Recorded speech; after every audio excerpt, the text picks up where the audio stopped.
England ವಿರುದ್ಧದ ಎರಡನೇ T20 match ಅಲ್ಲಿ ವೈಭವ್ ಸೂರ್ಯವಂಶಿ ಡೆಬ್ಯೂ ಮಾಡಿದ್ದಕ್ಕೆ ಕೋಟ್ಯಂತರ ಅಭಿಮಾನಿಗಳು ಖುಷಿಯಾಗಿದ್ದಾರೆ. ಜೊತೆಗೆ ಮಾಜಿ ಕ್ರಿಕೆಟರ್ಗಳು ಕೂಡ ಬಿಸಿಸಿಐನ ನಿರ್ಧಾರವನ್ನ ವೆಲ್ಕಮ್ ಮಾಡಿದ್ದಾರೆ. ಬಾಸ್ ಬೇಬಿಯ ಕರಿಯರ್ ಕೂಡ ಸ್ಟಾರ್ಟ್ ಆಗಿದೆ. ಆದರೆ ವಿಷಯ ಅದಲ್ಲ. ವೈಭವ್ ಸೂರ್ಯವಂಶಿಗಾಗಿ ಸಂಜು ಸ್ಯಾಮ್ಸನ್ಗೆ ಯಾಕೆ ಕೋಕ್ ಕೊಟ್ರಿ ಅನ್ನೋದೇ ಇಲ್ಲಿರುವಂತ $1 ಮಿಲಿಯನ್ ಪ್ರಶ್ನೆ. ಮಿಡಲ್ ಆರ್ಡರ್ ವೀಕ್ ಇದೆ, ಹೆಚ್ಚುವರಿ ಆಲ್ರೌಂಡರ್ಗಳಿದ್ದಾರೆ. ಸೊ ಸರ್ಜರಿ ಮಾಡಾಗಿದ್ರೆ ಅಲ್ಲಿ ಮಾಡ್ಬೋದಿತ್ತು. ಸೊ ಯಾಕೆ ಯಾವಾಗಲೂ ಕೂಡ ಸಂಜುನೇ ಕಾಣೋದ ಅಂತ ಕೆಲವರು ಪ್ರಶ್ನೆಯನ್ನ ಮಾಡ್ತಿದ್ದಾರೆ. ಆದ್ರೆ ಸಂಜು ಪಾಲಿಗೆ ಸಂಜುನೇ ವಿಲನ್ ಆಗಿದ್ದಾರೆ. ಅದು ಹೇಗೆ ಅನ್ನೋದನ್ನ ಈ ವಿಡಿಯೋದಲ್ಲಿ ಹೇಳ್ತೇನೆ. ನಾನು ಶಾಂತ. ನೀವು ಸುದ್ದಿಯಾನದ ಸಬ್ಸ್ಕ್ರೈಬರ್ ಆಗೋದಕ್ಕೆ ಮರಿಬೇಡಿ. 2015 ಜುಲೈ 19 ಜಿಂಬಾಬ್ವೆ ವಿರುದ್ಧ ಅಜಿಂಕ್ಯ ರಹಾನೆ ಅವರ ನಾಯಕತ್ವದಲ್ಲಿ ಸಂಜು ಸ್ಯಾಮ್ಸನ್ ಭಾರತದ ಪರ ಟಿ20 ತಂಡಕ್ಕೆ ಡೆಬ್ಯೂ ಮಾಡ್ತಾರೆ. ಸೊ ಈಗ 11 ವರ್ಷದ ಹಾದಿ. 2026 ಟಿ20 ವಿಶ್ವಕಪ್ ಟೂರ್ನಿಯಲ್ಲಿ ಪ್ಲೇಯರ್ ಆಫ್ ದಿ ಟೂರ್ನಮೆಂಟ್ ಪ್ರಶಸ್ತಿ ಪಡೆದಂತ ಆಟಗಾರ ವಿರಾಟ್ ಕೊಹ್ಲಿ, ರೋಹಿತ್ ಶರ್ಮಾ, ಸೂರ್ಯಕುಮಾರ್ ಯಾದವ್, ಈಗ ಶ್ರೇಯಸ್ ಅಯ್ಯರ್. ಸೊ ಅಲ್ಲಿಗೆ 3 ಕಂಪ್ಲೀಟ್ ಕ್ಯಾಪ್ಟನ್ಗಳ ಅಡಿಯಲ್ಲಿ ಭಾರತ ಪರ ಆಡಿದ್ದಾರೆ. ಈಗ 4ನೇ ನಾಯಕನಡಿ ಕಣಕ್ಕಿಳಿತಿದ್ದಾರೆ.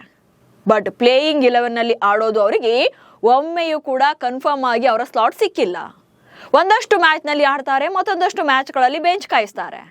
ಈಗ ಶ್ರೇಯಸ್ ಅಯ್ಯರ್ ಅವರ ನಾಯಕತ್ವದಲ್ಲಿ 3 ಮ್ಯಾಚ್ ಆಡಿ ಈಗ 4ನೇ ಪಂದ್ಯಕ್ಕೆ ಬೆಂಚ್ ನಲ್ಲಿ ಕೂರುವಂತಾಗಿದೆ.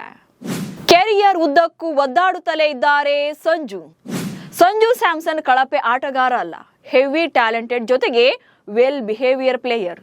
ಬಟ್ ನಸೀಬು ಅನ್ನೋದು ಪದೇ ಪದೇ ಅವರಿಗೆ ಕೈ ಕೊಡ್ತಾನೆ ಇದೆ. ಒಂದ್ಸಲ ಯಶಸ್ಸಿನ ಉತ್ತುಂಗಕ್ಕೆ ಕೊಂಡೊಯ್ದು ಕ್ರಿಕೆಟ್ ಲೋಕದ ಹೀರೋ ಆಗಿ ಮಾಡ್ತಾ ಇದೆ. ಸೊ ಸೆನ್ಸೇಷನಲ್ ಪ್ಲೇಯರ್ ಆಗಿರ್ತಾರೆ. ಬಟ್ ನೆಕ್ಸ್ಟ್ ಮೂಮೆಂಟ್ ಪಾತಾಳಕ್ಕೆ ಕುಸಿದಿರ್ತಾರೆ. ಟ್ರೋಲಿಗರಿಗೆ ಆಹಾರ ಕೂಡ ಆಗ್ತಾರೆ. ಅದಕ್ಕೆ ಕಾರಣ ಅವರ ಪ್ರದರ್ಶನ.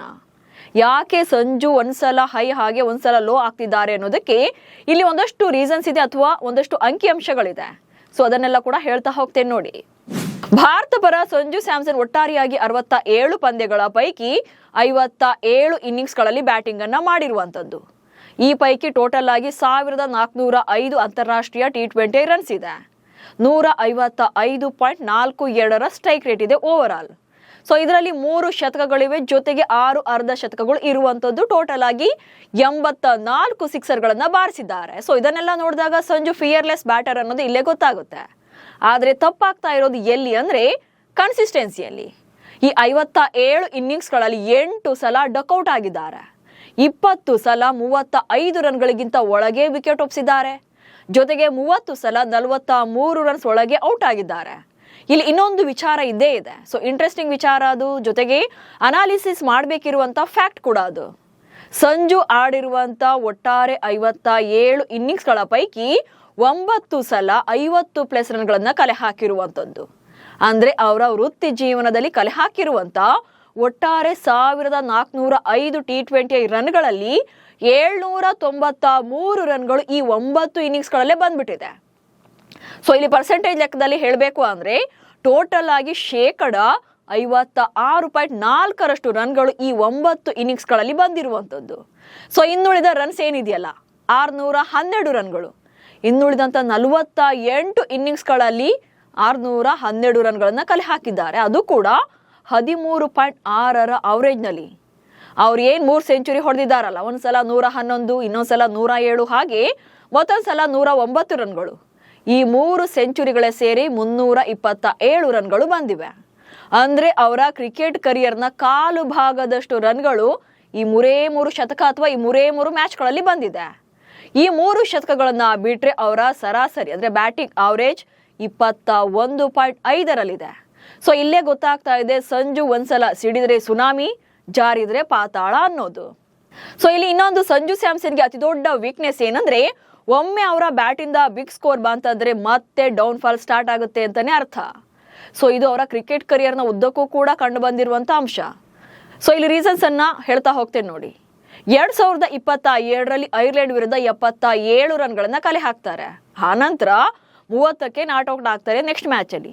ನಂತರ 15 run, 5 run, 12 run, 7 run. So next 5 match ಅಲ್ಲಿ ರನ್ಸ್ ಬರೋದೇ ಇಲ್ಲ. ಸೊ 2024ರಲ್ಲಿ ಜಿಂಬಾಬ್ವೆ ವಿರುದ್ಧ 58 ರನ್ ಗಳಿಸಿದ ಬಳಿಕ ನೆಕ್ಸ್ಟ್ ಮ್ಯಾಚ್ಗಳಲ್ಲಿ ಬ್ಯಾಕ್ ಟು ಬ್ಯಾಕ್ ಡಕ್ಔಟ್ ಆಗ್ತಾರೆ.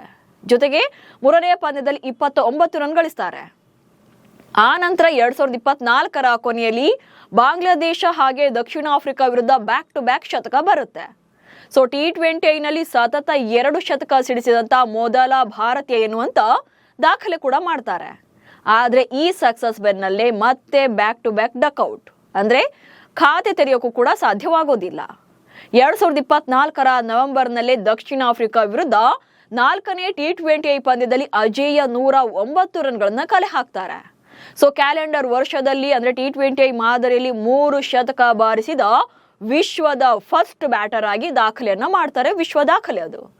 ಆದ್ರೆ ಈ ಇನ್ನಿಂಗ್ಸ್ ಆದ್ಮೇಲೆ ಮತ್ತೆ 26, 5, 3, 1, 16 ರನ್. ಸೊ ಹೀಗೆ 5 ಪಂದ್ಯಗಳ ಪೈಕಿ 3ರಲ್ಲಿ ಸಿಂಗಲ್ ಡಿಜಿಟ್, ಒಂದ್ಸಲ 26, ಇನ್ನೊಂದ್ಸಲ 16. ಸೊ ಕಳೆದ T20 ವಿಶ್ವಕಪ್ನ ಕೊನೆಯ 3 ಇನ್ನಿಂಗ್ಸ್ಗಳಲ್ಲಿ ತಗೊಂಡ್ರೆ 97 ರನ್ ಗಳಿಸಿ ಅಜೇಯರಾಗಿ ಉಳ್ಕೊಳ್ತಾರೆ. ಅಂಡ್ ಸೆಮಿಫೈನಲ್ ಮ್ಯಾಚ್ ಅಲ್ಲಿ 89 ರನ್ಗಳ ಇನ್ನಿಂಗ್ಸ್, ಜೊತೆಗೆ ಫೈನಲ್ ಮ್ಯಾಚ್ ಅಲ್ಲಿ ಮತ್ತೆ 89 ರನ್ಗಳು. ಸೊ ಭಾರತಕ್ಕೆ T20 ವಿಶ್ವಕಪ್ ಗೆಲ್ಲಿಸಿದಂತ ಹೀರೋ. ಸೊ ಸಂಜು ಸ್ಯಾಮ್ಸನ್ ಅವರ ಈ 3 ಇನ್ನಿಂಗ್ಸ್ಗಳ ಪ್ರದರ್ಶನವೇ ಭಾರತ ವಿಶ್ವಕಪ್ ಗೆಲ್ಲೋಕೆ ಅತಿ ದೊಡ್ಡ ಕೊಡುಗೆ ಆಯಿತು ಅಥವಾ ಕಾರಣ ಆಯಿತು. ಆದ್ರೆ ಈ 3 ಪಂದ್ಯಗಳ ಸ್ಫೋಟಕ ಇನ್ನಿಂಗ್ಸ್ ಬಳಿಕ ಇತ್ತೀಚೆಗೆ ಐರ್ಲೆಂಡ್ ವಿರುದ್ಧದ ಮೊದಲ ಮ್ಯಾಚ್ ಅಲ್ಲಿ 5 ರನ್, 2ನೇ ಮ್ಯಾಚ್ ಅಲ್ಲಿ ಡಕ್ಔಟ್, ಖಾತೆನೂ ತೆರೀಲಿಲ್ಲ. ಈಗ ಇಂಗ್ಲೆಂಡ್ ವಿರುದ್ಧದ ಮೊದಲ ಮ್ಯಾಚ್ ಅಲ್ಲಿ 1 ರನ್, ಕೊನೆಗೆ 2ನೇ ಪಂದ್ಯಕ್ಕೂ ಮುನ್ನ ಪ್ಲೇಯಿಂಗ್ 11 ಇಂದ ಔಟ್. ಸೊ ಅಲ್ಲಿಗೆ ಸಂಜು ಸಿಡಿದ್ರೆ ಆಟಂ ಬಾಂಬ್, ಇಲ್ದೇ ಇದ್ರೆ ಟುಸ್ ಪಟಾಕಿ ಅನ್ನೋ ತರ ಆಗೋಗಿದೆ. ಅಂದ್ರೆ ಅವರ ಪ್ರದರ್ಶನದಲ್ಲಿ ಕನ್ಸಿಸ್ಟೆನ್ಸಿ ಇಲ್ವೇ ಇಲ್ಲ. ಹೌದು, ಒಂದ್ ಮ್ಯಾಚ್ ಅಲ್ಲಿ ಆಡಲ್ಲ, ಇನ್ನೊಂದ್ ಮ್ಯಾಚ್ ಅಲ್ಲಿ ಆಡ್ತಾರೆ. ಆದ್ರೆ ಸಂಜು ವಿಚಾರದಲ್ಲಿ ಆಗ್ತಾ ಇರೋದೇನಂದ್ರೆ 2 ಮ್ಯಾಚ್ ಆಡ್ತಾರೆ, 10 ಮ್ಯಾಚ್ ಆಡ್ತಾ ಇಲ್ಲ. ಸೊ ಇದೇ ಅವರಿಗೆ ಬ್ಯಾಕ್ ಫೈರ್ ಆಗ್ತಾ ಇರುವಂತದ್ದು.